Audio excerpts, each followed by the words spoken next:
세계 지도를 가만히 들여다보면 한 가지 묘한 점이 눈에 띕니다. 남아메리카의 동쪽 해안과 아프리카의 서쪽 해안.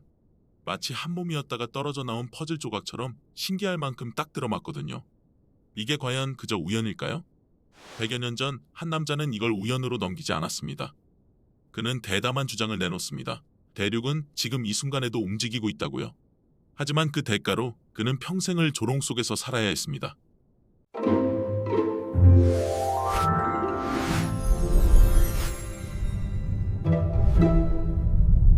그 남자의 이름은 알프레트 베게너였습니다. 그런데 그의 직업은 뜻밖에도 지질학자가 아니라 기상학자였죠. 원래 그는 북극의 기후를 연구하던 탐험가이자 과학자였습니다.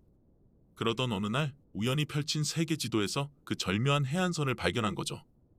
1912년 베게너는 학회 앞에서 폭탄 같은 발표를 합니다. 아주 먼 옛날엔 모든 대륙이 하나로 붙어 있었고 그 뒤로 천천히 갈라져 흩어졌다는 거였죠. 그는 이 이론을 대륙이동설이라 불렀습니다. 그런데 당시 사람들은 대륙이란 절대 움직이지 않는 고정된 땅이라 굳게 믿고 있었습니다. 그러니 대륙이 떠돌아다닌다는 말은 거의 헛소리처럼 들렸죠. 하지만 베게너에게는 그 주장을 뒷받침할 단서들이 있었습니다.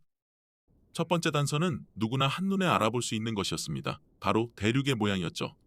남아메리카와 아프리카는 해안선만 봐도 퍼즐처럼 들어맞았습니다. 그런데 베게너는 여기서 한 발 더 나아갔죠. 눈에 보이는 해안선이 아니라 바닷속에 잠긴 대륙의 진짜 가장자리까지 맞춰본 겁니다. 그러자 두 대륙은 훨씬 더 정확하게 들어맞았습니다. 마치 찢어진 종이 두 장을 다시 이어붙인 것처럼요. 이게 정말 우연이라면 너무나도 절묘한 우연이었습니다. 두 번째 단서는 땅속에 묻힌 화석이었습니다. 메소사우루스라는 작은 파충류가 있습니다. 그런데 이 녀석은 오직 민물에서만 살던 동물이었죠. 넓고 짠 바다는 도저히 헤엄쳐 건널 수 없었습니다. 그런데 바로 이 메소사우루스의 화석이 남아메리카와 아프리카 양쪽에서 똑같이 발견된 겁니다. 바다를 건널 수 없는 동물이 대체 어떻게 대서양 양쪽에 살았을까요? 게다가 글로소프테리스라는 고대 식물의 흔적도 멀리 떨어진 여러 대륙에서 함께 나왔습니다. 이 식물의 씨앗은 너무 무거워서 바람을 타고 바다를 건널 수도 없었죠. 그런데도 남아메리카와 아프리카, 인도와 남극에서까지 똑같이 발견된 겁니다. 답은 하나였습니다. 옛날엔 그 땅들이 서로 딱 붙어 있었던 거죠. 세 번째 단서는 산맥과 암석이었습니다. 지금은 거대한 바다를 사이에 두고 멀리 떨어진 대륙들. 그런데 그 끝자락의 산맥과 지층이 마치 끊긴 길처럼 서로 이어졌습니다. 예를 들어 북아메리카의 한 산맥은 바다 건너 유럽의 산맥과 나이도 구조도 똑같았죠. 그래서 두 대륙을 다시 붙여보면 끊겼던 산맥이 하나로 자연스럽게 연결됐습니다. 마치 한쪽에서 시작된 글씨가 다른 종이로 이어지는 것처럼요. 땅 자체가 한때는 하나였다고 말하고 있었던 겁니다. 네 번째 단서는 가장 기묘했습니다. 바로 과거의 기후 흔적이었죠. 오늘날 덥고 건조한 아프리카와 인도 땅에서 빙하가 핥히고 간 흔적이 발견됐습니다. 지금은 뜨거운 그곳이 한때는 두꺼운 얼음으로 덮여 있었다는 뜻이죠. 반대로 꽁꽁 얼어붙은 남극 대륙에서는 석탄이 나왔습니다. 그런데 석탄은 따뜻하고 울창한 숲이 있어야만 만들어집니다. 그러니까 남극이 한때는 푸른 숲이 우거진 따뜻한 땅이었다는 거죠. 이 모든 게 대륙들이 지금과는 전혀 다른 곳에 있었다는 증거였습니다. 땅이 움직이지 않았다면 도무지 설명할 수 없는 일이었죠. 이 단서들을 하나로 모으자 놀라운 그림이 떠올랐습니다. 아주 먼 옛날 지구의 모든 대륙은 하나로 붙어 있었다는 거죠. 베게너는 이 거대한 초대륙에 판게아라는 이름을 붙였습니다. 그리스어로 모든 땅이라는 뜻이었죠. 그리고 이 판게아가 약 2억 년 전부터 서서히 갈라지기 시작해 오늘날 우리가 아는 대륙들의 모습이 됐다는 겁니다. 퍼즐도, 화석도, 산맥도, 기후도 모든 단서가 이 하나의 그림을 가리키고 있었습니다. 증거는 이렇게나 많았습니다. 그런데도 학계는 그의 이론을 받아들이지 않았죠. 단 하나, 결정적인 약점 때문이었습니다. 바로 무엇이 그 거대한 대륙을 움직이느냐는 질문이었죠. 베게너도 이 질문에는 답을 해야 했습니다. 그는 지구가 자전하면서 생기는 힘이 대륙을 밀어낸다고 주장했죠.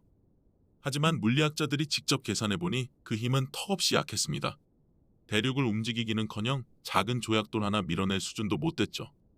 단단한 대륙이 단단한 바닥을 뚫고 나아간다는 것도 도무지 말이 안 됐습니다. 결국 베게너는 가장 중요한 어떻게를 끝내 설명하지 못한 겁니다. 약점이 드러나자 학계의 반응은 싸늘했습니다. 특히 당시 주류였던 영미권 지질학자들은 그의 이론을 대놓고 비웃었죠. 어떤 이는 그 주장을 두고 그저 헛소리일 뿐이라고 못 박았습니다. 게다가 베게너는 지질학자도 아닌 한낱 기상학자였습니다. 그러니 전공자도 아닌 사람이 자기 분야를 흔드는 게 더욱 못마땅했던 거죠. 그렇게 대륙이동설은 그 많은 증거에도 불구하고 사실상 기각됩니다. 한 시대를 앞서간 생각이 너무 일찍 도착했던 셈이죠. 물론 모두가 등을 돌린 건 아니었습니다. 남아프리카의 지질학자 알렉산더 디투아는 베게너의 편에 섰죠. 그는 직접 남반구의 대륙들을 누비며 더 많은 증거를 모았습니다.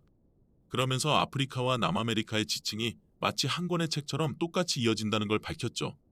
하지만 이런 목소리는 거대한 학계의 불신 앞에서 너무 작았습니다. 대다수 학자들은 여전히 대륙은 절대 움직이지 않는다고 믿었으니까요. 그렇게 베게너의 이론은 점점 사람들의 기억에서 잊혀져 갔습니다. 그런 조롱 속에서도 베게너는 자신의 이론을 끝까지 포기하지 않았습니다. 그는 증거를 더 모으기 위해 얼음의 땅 그린란드로 탐험을 떠났죠. 그런데 1930년 그 혹독한 탐험 도중 베게너는 50살의 나이로 끝내 차가운 눈 속에서 숨을 거둡니다. 자신의 이론이 옳았다는 걸 끝끝내 보지 못한 채로요. 그가 세상을 떠난 뒤에도 대륙이동설은 한동안 잊혀진 이론으로 남았습니다. 하지만 진실은 전혀 엉뚱한 곳에서 다시 깨어나기 시작했습니다. 반전은 대륙이 아니라 바다 밑바닥에서 시작됐습니다. 2차 세계대전이 끝난 뒤 과학자들은 깊은 바다 밑을 본격적으로 탐사하기 시작했죠. 그런데 그 캄캄한 바닷속에서 누구도 예상 못한 것이 발견됩니다. 대양 한가운데를 따라 끝없이 이어진 거대한 산맥이었죠. 지구를 한 바퀴 휘감는 길이 수만 킬로미터의 바다 밑 산맥이었습니다. 지구에서 가장 거대한 이 산맥을 그동안 아무도 보지 못했던 거죠. 이 거대한 산맥은 대체 무엇이고 왜 하필 거기에 있는 걸까요? 그런데 이 바다 밑 산맥의 비밀에 다가선 건 뜻밖의 인물이었습니다. 지도를 그리던 과학자 마리타프였죠. 당시 여성은 탐사선을 타고 직접 바다에 나가는 것조차 허락되지 않았습니다. 그래서 그녀는 남자 동료들이 측정해온 수치만으로 해저 지도를 그렸죠. 그러던 중 타프는 해저 산맥 한가운데를 따라 깊게 갈라진 골짜기를 발견합니다. 땅이 양옆으로 벌어지면서 생긴 거대한 틈처럼 보였죠. 하지만 그녀의 발견조차 처음엔 그저 여자의 상상이라며 무시당했습니다. 또 한 번 진실이 편견에 가로막힐 뻔한 순간이었죠. 이 갈라진 틈을 본 한 과학자 해리 헤스는 대담한 가설을 세웁니다. 바로 그 틈으로 땅속 깊은 곳에 뜨거운 물질이 끊임없이 솟아오른다는 거였죠. 솟아오른 물질은 식어서 새로운 바닷바닥이 됩니다. 그리고 그 새 바닥이 양옆으로 쉴 새 없이 밀려나는 거죠. 마치 거대한 컨베이어 벨트처럼요. 실제로 해저 산맥에서 멀어질수록 바다바닥의 나이가 점점 더 많아진다는 사실도 밝혀졌습니다. 그러니까 대륙이 스스로 헤엄친 게 아니라 바다바닥에 얹혀서 함께 실려간 거였죠. 베게너가 그토록 찾지 못했던 어떻게의 답이 마침내 모습을 드러낸 순간이었습니다. 그런데 이게 정말 사실일까요? 결정적인 증거가 필요했습니다. 그리고 그 증거는 바다바닥에 새겨진 자석의 흔적에서 나왔습니다. 지구의 자기장은 아주 오랜 시간에 걸쳐 가끔씩 남북이 통째로 뒤집힙니다.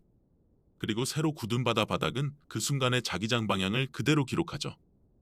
그래서 과학자들이 해저의 자기를 측정하자 놀라운 무늬가 나타났습니다. 바다 및 산맥을 중심으로 양쪽이 완벽하게 대칭을 이루는 줄무늬였죠.